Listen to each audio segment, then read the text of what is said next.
And we're back, and I'm back from yet another power cut. So this is going to be quite an interesting segment. Let's see if we can power through. So we just got to experience our biggest tournament yet. It was 2 days. Well, it wasn't really 2 days. It was two separate tournaments joined together because there was a 2 day game convention called Beachhead at the Bournemouth International Centre, and we got to go and run a couple of awesome Blood Bowl events on behalf of Entoyment and everything like that. And Trips was drafted in to be our additional TO support. And straight away, guys, before we move on, I just say we could not have done the tournament without both of you. You were absolutely brilliant. Trips just kind of took over organising, making sure that we were doing what we were supposed to be doing. Ben was the score We need master. that. Yep. We get Ben have a distracted. tendency to go off the rails. Get distracted, get excited, run around, and it was so good. It was so much fun, and it was pretty crazy. It was pretty crazy. I ran the numbers earlier, and I think there was about 80 tickets sold for the Saturday and about 60 something tickets sold for the Sunday. There was quite a lot of COVID dropouts the week coming into it, so I think had 120 rosters in, about that, and we ended up having 62 players on the Saturday, Ben, and 44 on Yeah. the Sunday. Yeah, so we had 40...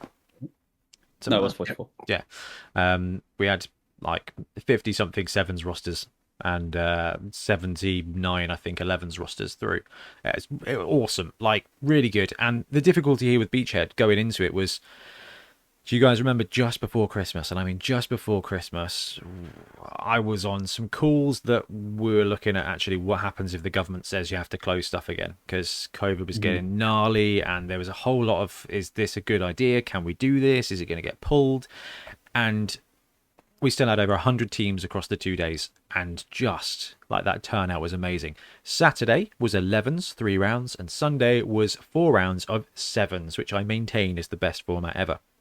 And what we're going to do is we're going to go through the format of the 11s tournament, the outcomes, look at some of the top rosters, look at the team breakdowns, and just talk through how the event went. So, guys, should we delve into the 11s, and then we'll begin. So, Let's go. Okay. So Beachhead Bowl was 3 rounds. We had 2-hour rounds for each of them, and the build was quite low. It was 1.1 million. There was tiering, and tier 1 got 5 primary skills, tier 2 got 4 primary and 2 secondary, and tier 3 got 5 primary and 2 secondary skills. So a little bit bigger, I think, than one of our previous tournaments, but still quite... What we wanted was a format that was not crazy. We knew the tournament, we knew the hall, because this is the second time we've done this, and the event was much bigger. Our tournament was much bigger, but it's a busy environment, and we want people to be able to come and play quite simple Blood Bowl. So without any, without too crazy rules. We love crazy rules and silly stuff, but we wanted to make it accessible for everybody, whether you just started playing Blood Bowl, whether you're experienced vet, whatever. So we went with a kind of limited skill package, and the only fancy thing you could buy was a giant. Star players were allowed, but no wizards, nothing mercenaries, just the giant. And we had to adjust the team tiers with the November FAQ. So High Elves, Norse, and Underworld were tier 1. Human, Khorne, Orc, Old World Alliance, and Demons of Khorne. No, Demons of Khorne got gone, actually. They were banned by the NAF, so we are 1 team down. We went up to 30 for a brief period of time, and then Demons of Khorne got removed. So that was the format of the event. Now, I think my next slide, we've got the actual outcomes here. So, I mean, it's just... Did you guys think we'd have 60-something players on the Saturday, first of all? Only because you had been saying, "Oh my god, there's so many people coming. How are we going to do this?" I didn't anticipate that many to turn up, to be honest, because of like you say, COVID.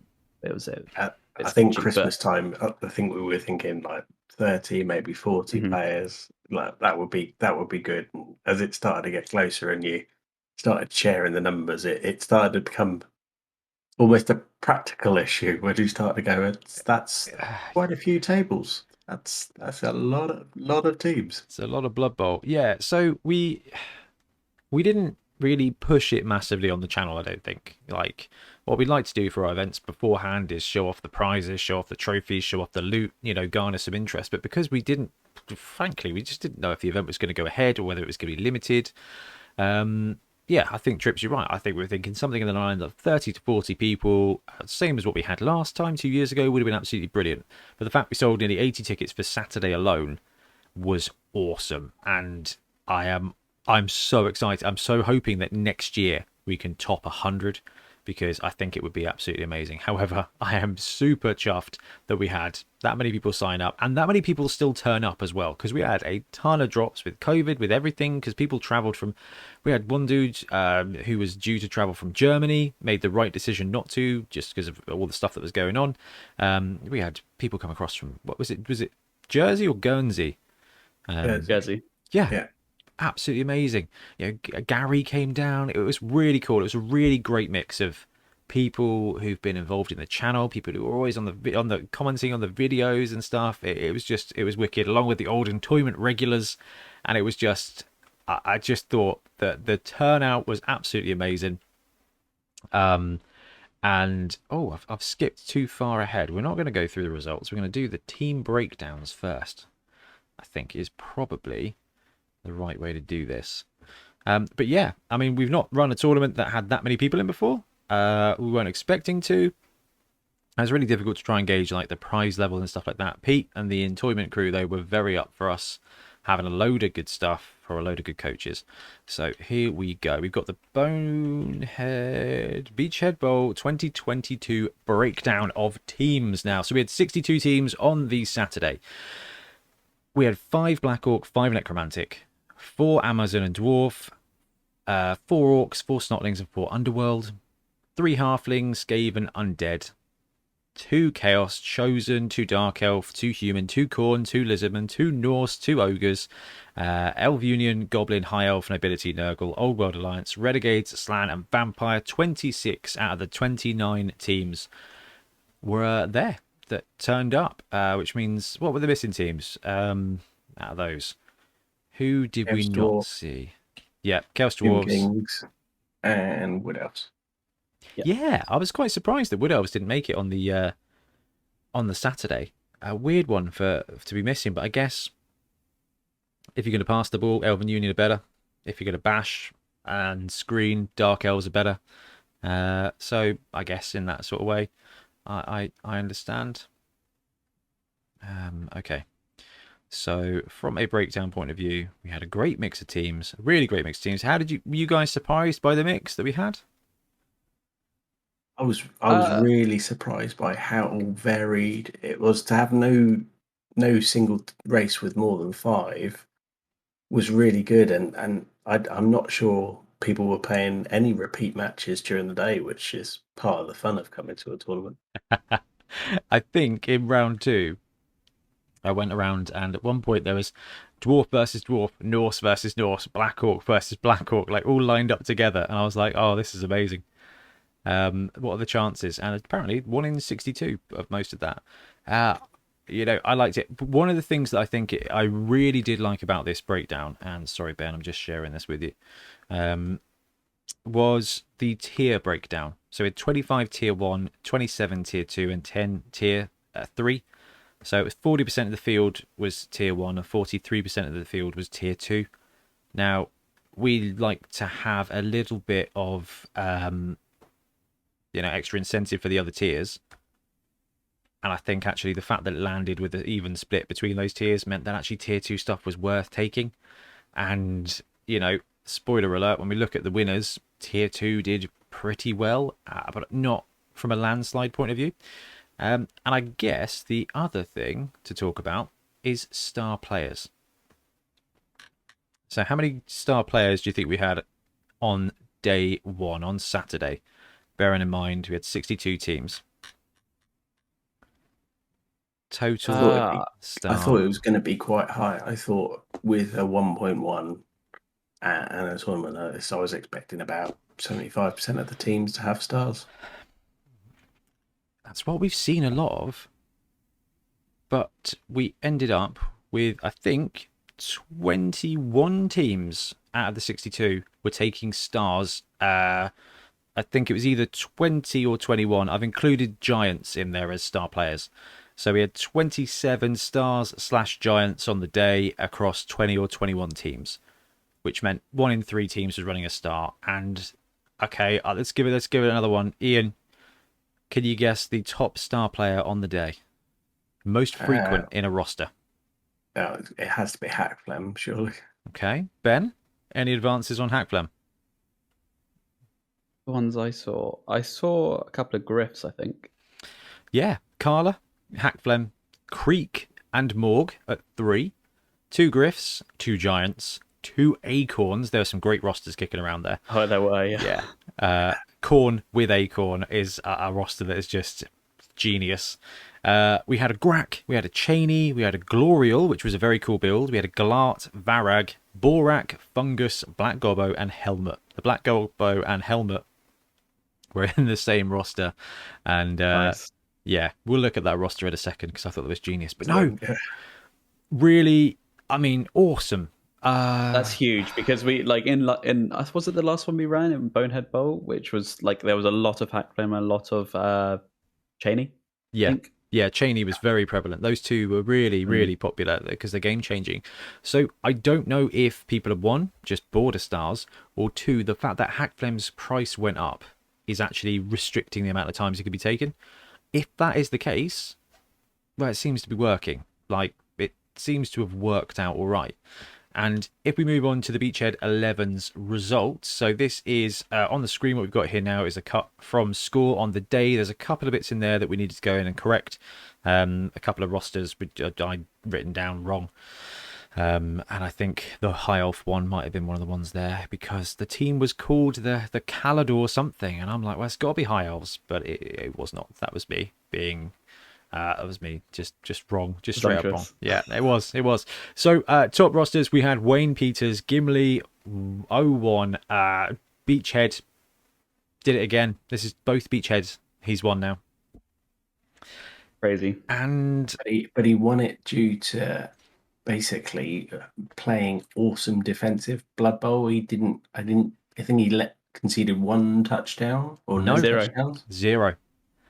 And with a point for perfect defense, well, that was his 3 points that snuck him the win. So the rule set was 30 points for a win, plus 1 bonus point per touchdown and per casualty, up to 3 of each. And then there was a perfect defense benefit in there that if you held your opponent to 0 touchdowns, you get an extra bonus point. That was to keep the slower teams in the running. So your Nurgle, Dwarves, Khemri, the teams that win the 1-0 grind, actually... It gets that extra bonus, plus you get a blowout. If you 3-0 somebody, you actually get 4 points, so it'd be 34 points on that one. And yeah, Ian, you called it. The fact that Wayne went and got 106 points, 4 touchdowns to nothing on the day, so not high scoring, because that's 2 1-0s and a single 2-0. 10 to 5 casualties, solid attack there. Just good, tight play. So Wayne was running no star player. And I tell you what, let's just read out the top roster bits, and then we can actually go in and have a look at the rosters, because this is the thing I love about tournaments, is having a look and seeing, because every team can win in Blood Bowl. We've all been there, right? We're a team that you just like, this one's disadvantaged. It doesn't matter. You can still get ruffle stomped by the dice and by solid play. So Wayne Peters with Orcs came first. Joe Calendar, Joe Solo with Halflings came second. Second place for Halflings, which is cool. Simon Warrener with Chaos Renegades, Chris Tamblin with Underworld, and Owen Crossweller Orkster with Slan there. So Slan in the top 5. So we've got Tier 2, Tier 3, Tier 2, Tier 1, Tier 2 in the top 5. Great mix. Stephen Padley with Orcs, then James Scarfan with Vanilla Nurgle, I think. Logan Creedy with Dark Elf. Logan had a great weekend. Rich Olsworth with Norse, Simon Malpass with Dwarf. So it was a real good mixture there in the top. And I'll tell you what, let's have a quick look at Wayne's roster. I'm going to have a look at the top 5 rosters I think I've got prepared, because actually it's always fun to look at a roster. So Wayne's team had 4 blitzers, 4 big and blockers, 3 linemen, a goblin, 3 rerolls, and mighty blow on a blitzer, 4 blocking big uns, and a block goblin using a double. That does not smack to me an amazing roster. It's a very standard orc roster, isn't it? I looked at this and I thought of Milton. Yeah. So, Miltonio Banderas loves taking orcs and just using the block skill. But, I mean, positioning's so good. Orcs are underrated a little bit. The fact they got dumped down into tier 2, I don't think is the worst thing in the world. It meant that in our thing here, they got an extra skill and a half, basically, versus that. So you got a great team here. Interesting that Wayne went with the Goblin. The other orc roster that was in the top 10 was the Thrower build. No Goblin. Still 3 rerolls. Very similar kind of skill set, I think. But that was the tournament roster that won. It seems like a really standard orc roster, right? Sometimes the classics are the way, Yeah. Just run your orcs, give them block, and go to town. Yeah. Solid team. Wayne plays solid, well positioned. Make your opponent make the mistake Blood Bowl, and he really pulled it off. I mean, he played to the strength of the Orc team and avoided the weaknesses beautifully. Yeah, and I think just having that Goblin as a little cheeky movement 6 stunty blodger in the background just gives you that little extra bit of spice, which I thought was really, really clever build. Then we'll move on to number 2, which was the Stunty Cup winner for the day and second place with Halflings. So Joe Solo, I think, has at least one Stunty Cup with us before, right? Joe knows how to play Halflings, and I think ran this actual almost the same. No, I'm not sure it was the same build, but the same actual physical team at Beachhead It 2 definitely years wasn't ago. the same build. He had 4 strength 6 players, 6+ players in the last one. So Yeah, that was wicked. That was such a good little rule set. Is that our last rule set of the old edition, or did we snuck that in Mega Bowl, didn't we? No, it was in Beachhead because we had the Albion theme there. Oh yeah, So we had the he had Fen Beast. 2 tree man, 2 tree man, Deep Root, and a Fen Beast. Well, he went for Right. something a bit spicy this time round as well. Went for the Halfling build. 1 tree man, 1 hefty, 1 catcher, 9 little dudes, Carla and Griff. With a Master Chef as well. No rerolls. So no rerolls. Went with block on the tree man, kick on a little dude, leader on a hefty, sure feet on a catcher, sneaky git, defensive, and sprint, just as a mix of skills in there as well.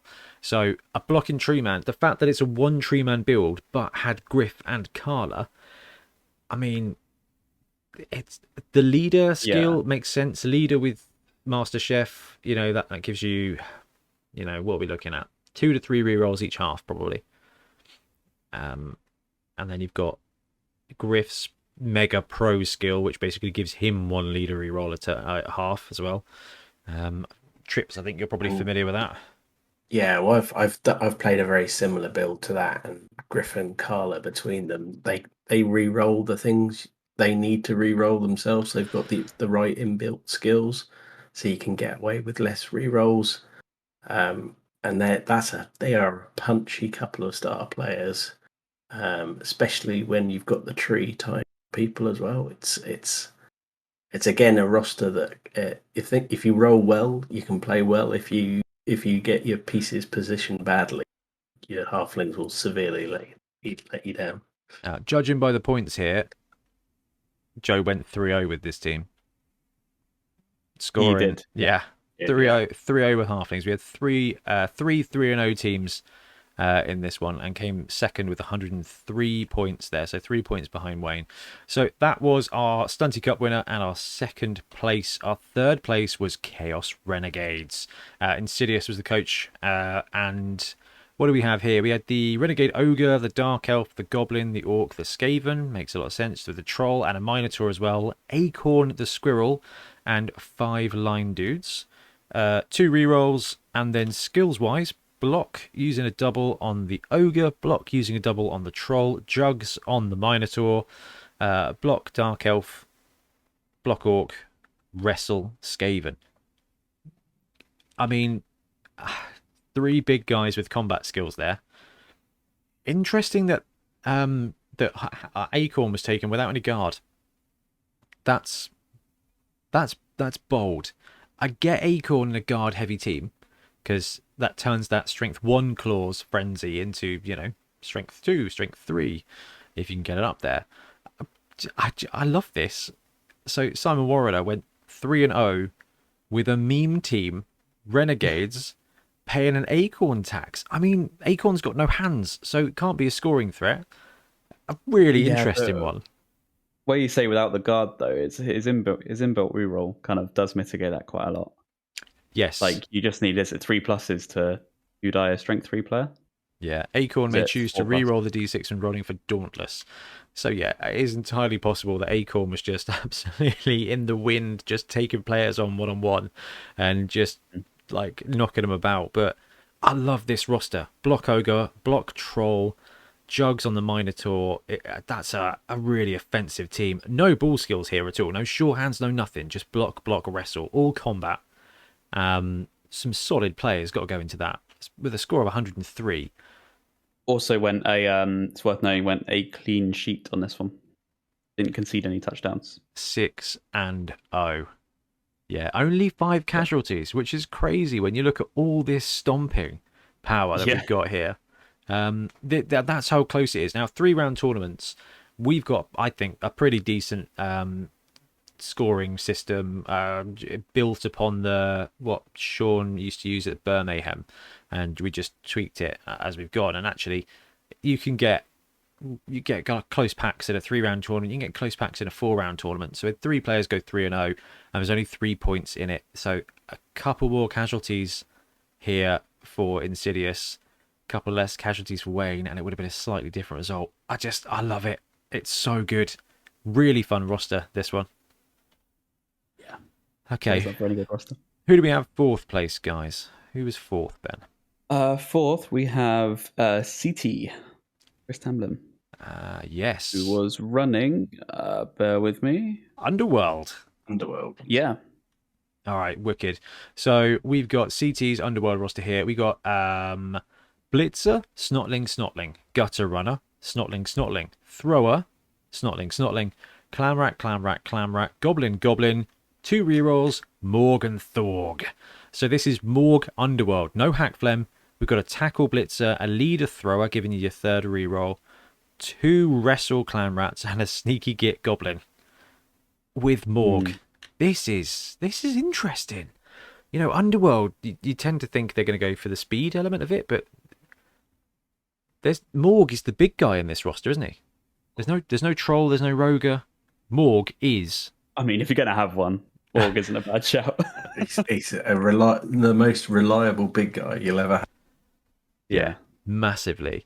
And a Vanilla Gutter Runner. So this is a really interesting one. I mean, not a huge amount of scoring potential except for what exists in the roster itself. Wrestle Clanrats are great, but I mean, Wrestle is a temporary fix. It benefits you because it's going to keep you alive. It benefits soft armor players because it's going to keep them alive, and definitely benefits the Clanrats because they're movement 7. So you wrestle them down to the ground, only cost you 3 movement, you get back up, you're in the game. Leader on the Thrower seems like a no-brainer, and having 1 tackle player out there, especially a movement 7 blocker in the Blitzer, really solid. But this is all Morg, right? Yeah, it looks like it's a very fouling roster, really. Morg takes players down, Wrestle takes players down. Got like you say, the Tackle Blitzer is just like in emergencies when they have the ball. But other than that, and just that constant threat, of course. But I could see this being like, I'm just gonna foul a lot of players and try and clear the pitch that way. You don't have the raw strength that other teams do, but this can get around the block heavy teams really easily. That is true. And 15 active players on the roster, and 6 of them being Snotlings. So this is max swarming. So as well. So you're playing with 13, 14, 12 or 13 players each time as well. You get an opportunity to kind of tag up one of theirs. You've got Morg, who's a very good throw teammate player. He's even got the catapult skill, which allows you to re-roll a throw teammate once per game as well. So you've got pretty reliable throw teammate angle as well. I thought it was very cool, and it's great and really refreshing to see an Underworld roster that isn't just hack phlegm. And what was the score for Chris here? 86, 8 touchdowns to 1, 8 casualties to 15. Yeah, well, that's going to happen when you're running Snotlings. But 86, that's 2 wins and a draw kind of territory, isn't it? Yeah, 30, but I 30. mean, to do 8-1 plus 7 TDs and that is really impressive. Yeah. Like conceding only 1 touchdown with Underworld is pretty tricky. Yeah. So yeah, nicely done. Wow, that means must have had a 3-0, 2. What's that? A 3-0 game, a 4-0 game? I can Maybe. Find out. If you go to the next one, I can find out. Yeah, amazing. I love this next one. Now, this is the last of the top 5 we're going to look at, but I had to get it in there because, first of all, it's flipping Orkster, who is always on the channel on Whip Wednesday and just a bit of a hobby god, to be fair. But running Slan, one absolute legend. So we had Slan. Slan is a legacy team. If you've never heard of it, it existed in the before times. In the long ago, there was Slan, and they were frogmen. And the way the roster plays is they've got pogo stick and very long legs. They are all about just jumping, basically just teleporting 2 squares. It's a brilliant roster. No other team plays like it. It's a very unique experience of, if I can roll 4s, I'm going to win the game. If I can't roll 4s, I'm going to die. And it's like playing with goblins that can do stuff is probably the best way to describe this. And Orkster running Slan, we've got to watch him build his team on Wednesday as well. It's been so much fun. So Orkster was running a Crocs, 2 Slan Blitzers, both with guard. The Crocs had block. We had 2 Slan catchers. These guys are amazing. They're Edge 2 plus, movement 7, pogo stick. So basically, they can just 2 plus appear anywhere else in 2 squares. They're so good. Took leader on them with a double, and then a bunch of linemen there, tackle and 1 block with 3 rerolls. So 4 rerolls with leader. You don't get a lot when it comes to Slan at 1100, but both of those Slan blitzers are able to just roll a 3 plus, reappear anywhere within 2 squares, and then you've got guard right there, which means that the Slan lineman can then just 2 dice anybody you want at any time. And because they're movement 6 and they've got pogo stick, no one is ever safe from Slan, ever. It's such a cool roster.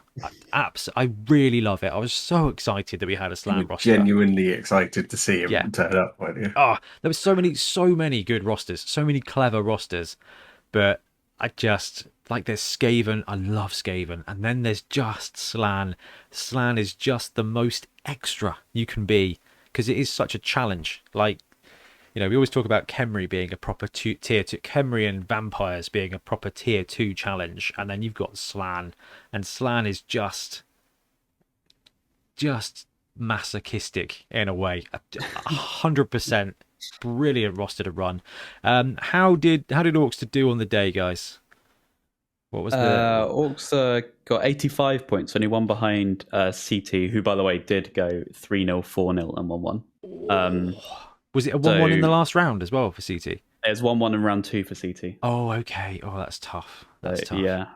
Orkster, 85 points. He had 7 touchdowns, 4 and 2 against, so on a +5 there. So another really good result. Hefty casualties at 14 as well. Yeah, so we had a 4-0 win in round 1. Then it went to a 1-1 draw, and finally it was a 2-1 win. Amazing.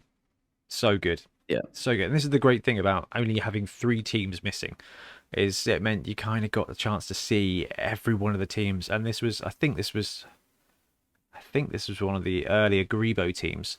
But Orkster had made these see-through resin bases, like with pond effects for all of the Slan, because they're frog people. Oh, nice. Yeah, it was really, really cool. And the other great thing here is that Orkster Junior came. I think Jack, his son, came. I think first tournament, ran Necro, had a great time, played some great games, did some really good work, and I think Orkster Junior was only one casualty away from winning the casualty award, if I remember correctly. Beachhead 11s, I think he was sitting at 14 casualties. I may have made that up now. Quackers.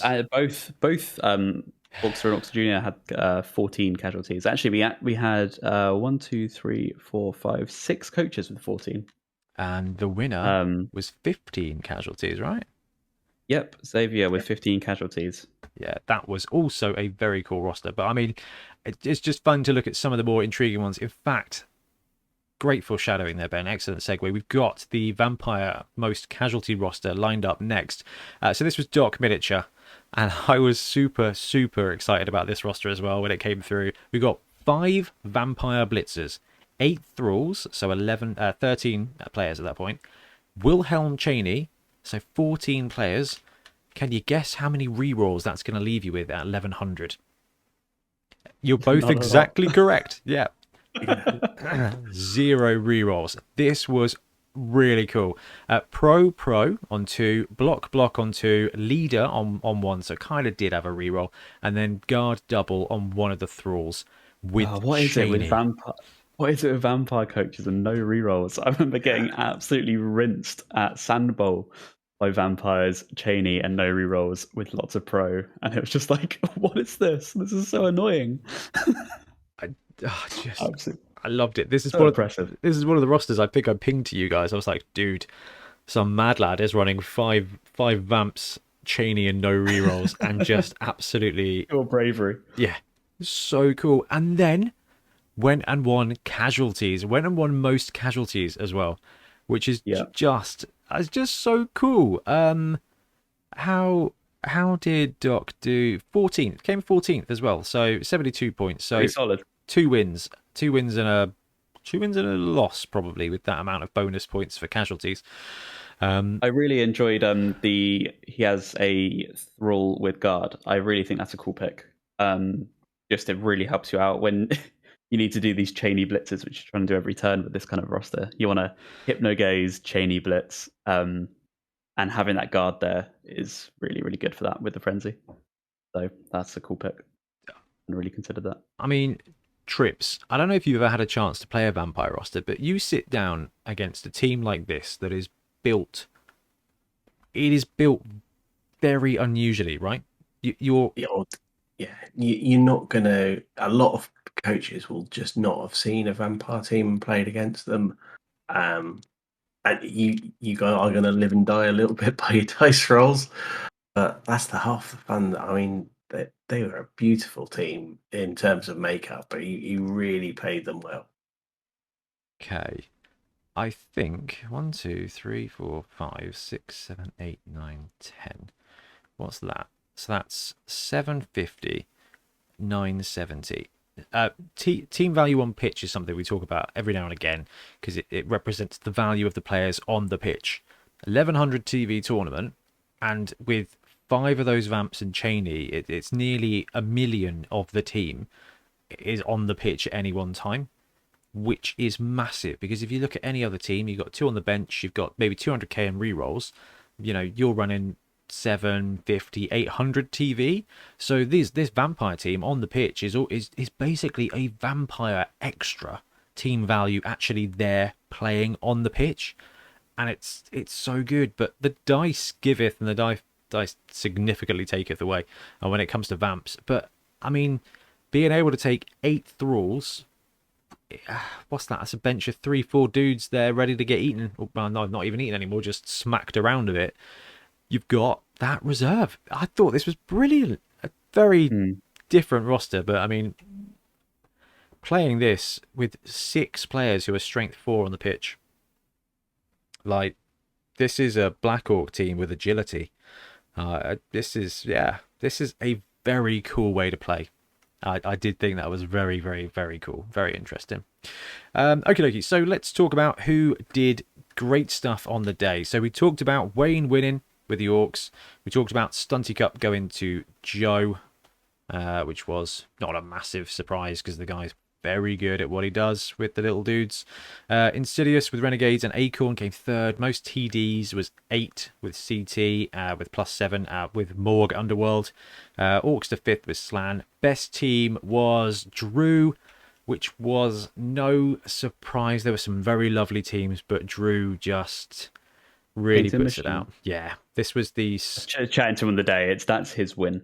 If he goes to try for best team, so and he always absolutely knocks it out of the park. This was the Scottish Snotlings as well. I'm going to overlay the video at some point in this in this section of all the teams that got put forward for best team, because there was a lot going on there. Most casualties was Dot Miniature with the Vampire Cheney build with 15 plus 9. We've got to talk about fouls. Dirty player.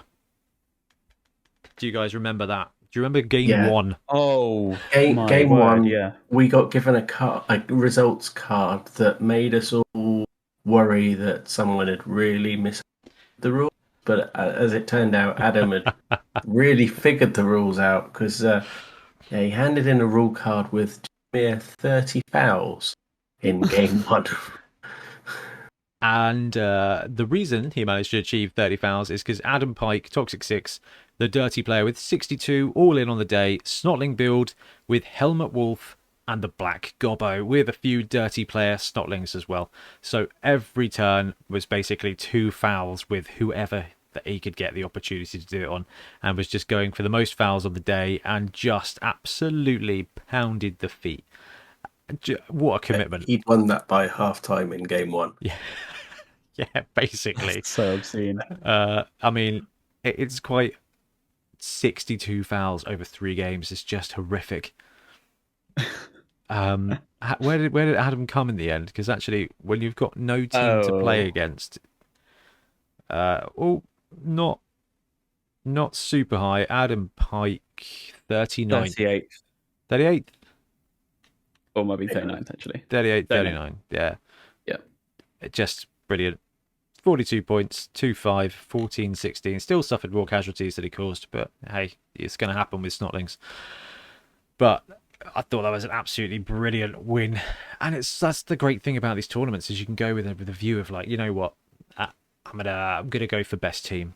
You know, I'm gonna go for the dirty player award. You know, I'm gonna ball out and go for the most touchdowns. Or you can do what Gary does and just come up with a cunning strategy every year, every tournament. The scroll deep ball throw where he brought that roster to Bombember was like, my goal today is to throw a touchdown with scroll from one side of the pitch to the other, and nearly pulled it off. So good. This year, Gary brought giant as well. Yeah, it was score with a giant. Score with a giant. Such credit to Gary and I think it was David as well. David both Priest. Of them, yeah, both of them came with a giant. I think it's answered the question about, is a giant an OP piece for the team? Definitely not. Not at all. Was it fun to see on the pitch? Absolutely, yeah. So good. Yeah, really good to see that in the team makeup, and I think it made a few people. Well, it definitely makes you think a bit differently when you literally see a giant in front of you.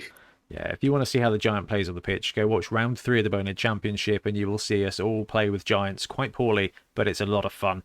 Yeah, giants are a great addition. So we had those top 5. We had Stephen Padley with Orc 6, James Scarfang with Vanilla Nurgle, I think.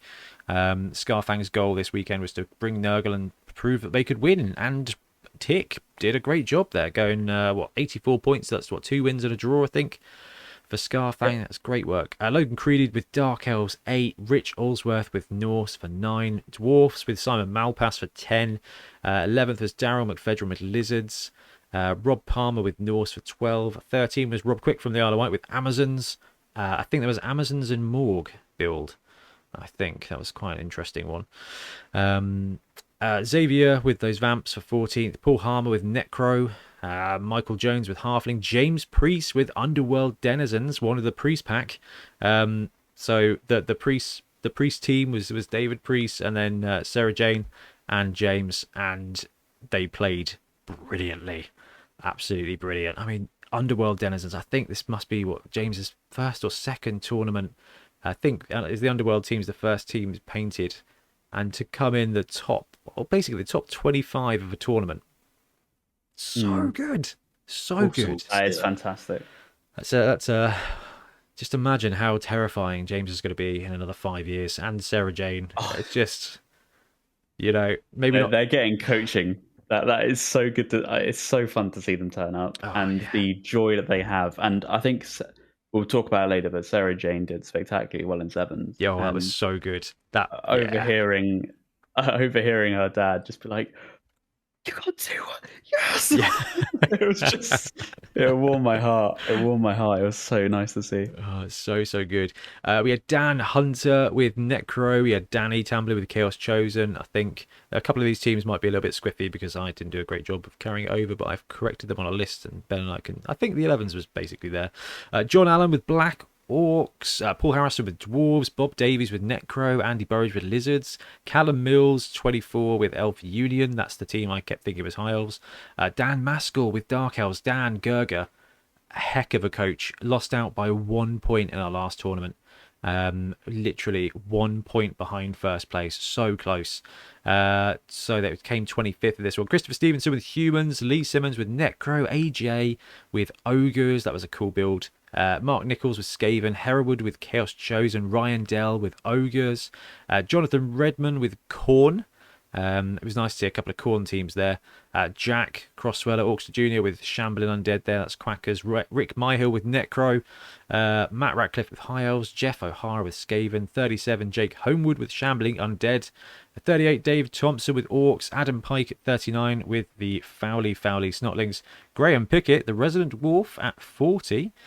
David Priest, again of the Priest Pack, 41 with Halflings. That was a wicked team. Punga Halfling team with a scaled up Triton Dwarf as the giant, and beautifully painted, beautifully presented in the book. Oh, there's some really good teams coming in. 41 there. Jonathan Bass with OWA. Great to see an OWA team. Andrew Gill with Orcs. Ian Reevil with Black Orcs. Oliver Feld with Humans. Jason Thorne Goblins. James Phone with another Khorne team. Gareth Harris with Black Orcs. Luke Dan in Nobility. Daniel Ellis with Underworld. Aaron with Amazons. Drew Creedy with Snotlings. Jamie Mortimer with another Underworld roster. Gary, Mad Gary with the Mad Giant.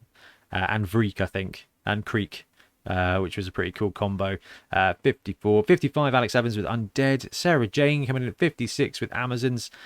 Dave Baverstock, Ogres. Gavin Watson and Lee Doherty, 58, 59 with Black Orcs. Chris Crawford with Dwarves. Lee Pollitt with Snotlings. And Matt O'Keefe with Skaven. Matt had some bad luck there. The Skaven build was pretty solid. Standard Rat Ogre build, but did win the participation trophy on the day. Vanilla Skaven. Just a really cool breakdown of teams. So happy with how it came out, and the mix I thought was really solid. Yeah. So that was who won. That was how they won. That was the breakdown. It wasn't a star player fest. There was a great mix of teams, and I mean, it will surprise none of you. I get very excited seeing the data that you can pull from tournaments and stuff like this. But I mean, let's talk about how the day went. Like, how did you think that the day went, guys? Because we got there pretty early to set up the tables, and it was a long day. I thought it was I thought it went honestly smoother than I was ever expecting it to go. I mean, it's not like to say we're unprepared, but when you sort of have this many coaches come in, like the night before is really daunting, being like, oh no, I know we had conversations, Ben, about it, it's actually quite like, is this gonna be okay? Like, have we got everything ready? And fortunately, especially with Trips on board, thank you very much for helping there. Huge. I think it just ended up we had enough hands on deck. Everyone who came up was super nice. We didn't have any difficulties whatsoever on the day. And I think it just went really well. Like, the setup was fine. A Beachhead was really well organized too.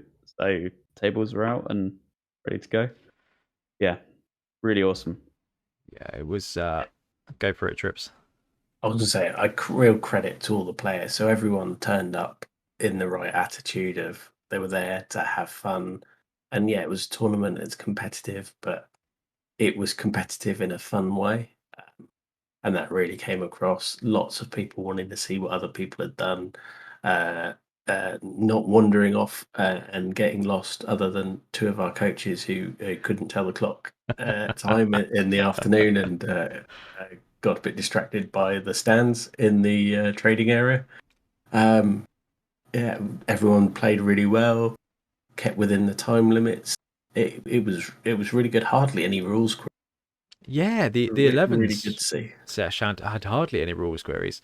But no, I think you're both exactly right. Everyone pretty much came prepared. Really interesting one going into it. We had some, we had coaches dropping out. We still had some rosters outstanding. I think we only had one person turn up. We didn't have on the list on the day, which was good. We were kind of expecting a little bit more than that. But we were mostly there, mostly prepared. I think the BIC and the tournament hall was seriously busy.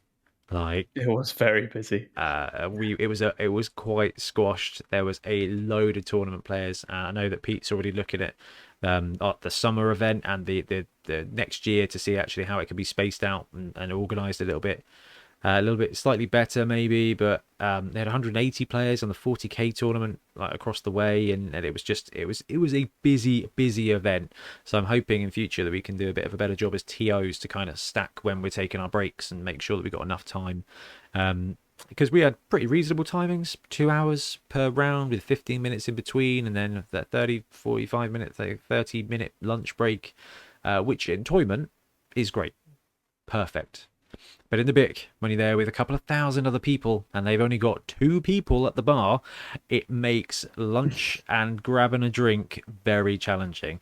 So had a chance to chat with loads of people who came and played, and just like, actually, what could we have done better? What could we do differently next time? And it was actually just have those gaps a little bit better, because you know what, the BIC is going to be busy when it's a convention weekend. And with that in mind, I think that's probably the biggest takeaway, is just things take a lot more time when you've got a lot more players in a place that is a lot more busy. And that was great. And, between you, BT, being the scoremaster, and coach over there making sure that we're doing the right things at the right time, I think it went pretty well. It was a lot of fun. And when we got a chance to use the microphone, that made things a lot easier, because let me tell you, and you guys massively jumped in here and helped out. We got 62 coaches, so 31 tables, and you're calling out the matchups, and that's a challenge for the players, and that's a challenge for your voice. I liked it. I thought it sounded great at the end of that day when I was like, "Hey, how you doing?" I thought it was wicked. And you know what? I'm just going to put a little shout out here to Tiff. Tiff, God bless her, had not listened, or maybe I didn't tell her, I don't know, about Beachhead being a 2-day event and about us staying over there. She was like, "Oh, well, I'll come with you and help." I was like, okay, fine. So Tiff came over and did some of the muggle work for us on the Saturday, and then went out drinking with her sister in the evening. And that was the other cool thing, is because it was a 2-day event, we got a chance to hang around in Bournemouth and say hello to a couple of people. Ben, we went out after the event. We were like, right, let's go grab some dinner. What happened at dinner, Ben? Oh, God. We're just like, okay, so I said, right, yeah, I went to uni in Bournemouth. I remember there being a really good noodle bar. Let's go to the noodle bar. It's kind of on the other side of town, bit of a walk. So we said, that's okay. We'll stretch our legs. We've been indoors all day, nice to get some fresh air. Walked over there. It was a decent walk. Got there. Do you have any tables? Not really. We've got a couple at like 8. So we said, okay, right. Yeah, this is like 7 o'clock. Yeah, 8 o'clock, no problem. Let's have a think what we can do. There's quite a little while to wait. So we went outside and thought, let's go somewhere else. Nah, let's go back. We said, okay, no, we'll have that 8 o'clock table. And said, it's 8:15 now. We said, okay, right. So we've got an hour and 15 to kill. So we went and got a pint in the nearby pub. Came back at 8:15 after that. Good chat. Had our dinner. Really nice. Did the long walk back, starting to rain as well. And as we got back to the BIC after about at least half an hour walk, we realised that right next door to the BIC where we left was another noodle bar Absolutely that had opened. The same chain. The same chain. Since I left. So Ben's like, oh yeah, it's really good, best noodles I've ever had. And I'm like, well, you know what? Let's go. He was like, it's a bit of a walk. I was like, no, that's fine. And yeah, it took like half an hour to get there uphill. And at one point I was like, I'm sure he's lost. Because you were like, let's cross this road. Oh no, we don't need to cross this road. And I'm like, I have no idea where I am, but I'm fine. Like, I've been up since Wednesday. This is okay. Let's do this. And then yeah, when they were like, oh yeah, we got a table. And we were like, well, no, Then we got outside. I was like, Ben, are these noodles really worth it? It was like, yes, like trust me, best noodles in the world, best noodles in the world. I was like, no, you know what? We're here now. I don't want to walk back just yet. Let's do it. And to be fair, the noodles were excellent noodles. The squid was really good as well. It was good squid. Yeah. Yeah. The service was terrible. I felt like I'd betrayed her in some way, and I was just being very pleasant. I was like, "Hey, how you doing today?" And I just like, I got the told off eyes. I was like, "Oh, Tiff gives me these eyes when I forget to tell her something. What have I not told you, strange woman I've never met before?" Really strange one. Food was great. Then we walked back down to the pubs, and yeah, we walked past another of this chain, and we were like, "Oh, could have just done that." But then we went. Oh yeah. Yeah, but we went back to the hotel where a lot of the Entoyment crew were staying, where Tom from Moonstone were coming over, and our goal was just to hang out and have some beers with people. And we didn't really make it past the foyer. We got in there, we grabbed a beer. Tiff's sister and her friend came over. We had a little beer, and then we had is it Decadence? Yeah. Yeah. Yeah. Aaron grabbed us and had a beer, and we just ended up didn't even make it past the foyer. So I mean, I would have loved to spend some more time with everybody who travelled down, but we didn't even get that far. Definitely something that we can do better next time. Is I'll book a table next time. that is probably what we should have done. Is just like, or just grab something out and then just gone straight in, because it was so cool. I don't feel, this is the one thing about the tournaments, is they're so busy. I don't really feel like you get a chance to talk to people. And I don't know, I quite like talking to people because everybody there was Blood Bowl mad, and it would have just that was just some really, really cool stuff. But I mean, was there anything else on the 11s days that do you think actually we can do a bit better next time, or you got feedback wise from the crew that was just like, actually this here, this there? I think Trips amassed quite a bit of feedback, didn't you? I think we there's a few practical tips and tricks that we look at, a bit registration and game one, probably split that out a little bit more when you're trying to register 62 coaches. I think we learned rapidly that needs care. But after that, the day ran really smoothly. I think I'd say that the scoring system worked well. The coaches gave us the details. A big thank you to Adam for making working out who caused the most fouls really nice and easy from every point of view. That saved a lot of manual work. Round one, we're like, do you want your trophy now, or... No, that was quite a bit of a relief, actually. It was good because score doesn't count doesn't count fouls, so it's a case of we're gonna have to do this manually. Now, the score program did a great job, but there's the export function is something that is we haven't really got to grips with how we can do it in a way that spits it out, so that there's stuff we can share, like social media wise. So historically, with these events, I think it can be done. I just got to I had to tweak it a little bit, so I think it's okay now. It's our first time sort of using it, but we like to share the rounds by round so you can see which team is playing which. But we couldn't quite figure that, and that's something else that I want to make sure we do better moving forward, because actually, you know, we got 10,000 people on YouTube love Blood Bowl, and 62 of them came to the tournament. And I was like, oh, we could be sharing this with the you know, hundreds and hundreds and hundreds of thousands of people.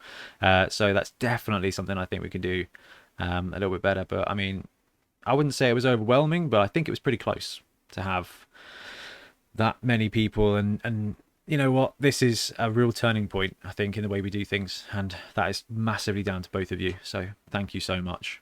We couldn't have pulled it off. And then we went and stayed in the haunted hotel, had fire alarms in the middle of the night, woke up the next day with a mild hangover, got served by an unnecessarily happy woman the next morning, which I think upset Tiff a little bit. She was like, "Why is she so happy? It's 8 o'clock in the morning. How is she so happy? How dare you? How dare you enjoy your job? Why are you so happy?" Yeah, and there's me and you just being a bit hungover. In fact, Tiff was actually hungover as well. It was quite a good one.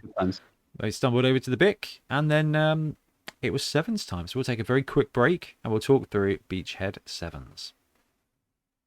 thanks very much for watching. We really appreciate your support. If you want to help support the channel even further, please like and subscribe, or come join us on our Patreon.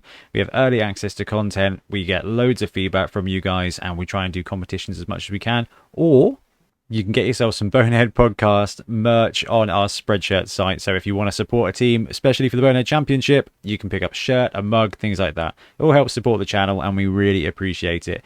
Anyway, links below. Thank you very much. Happy blocking.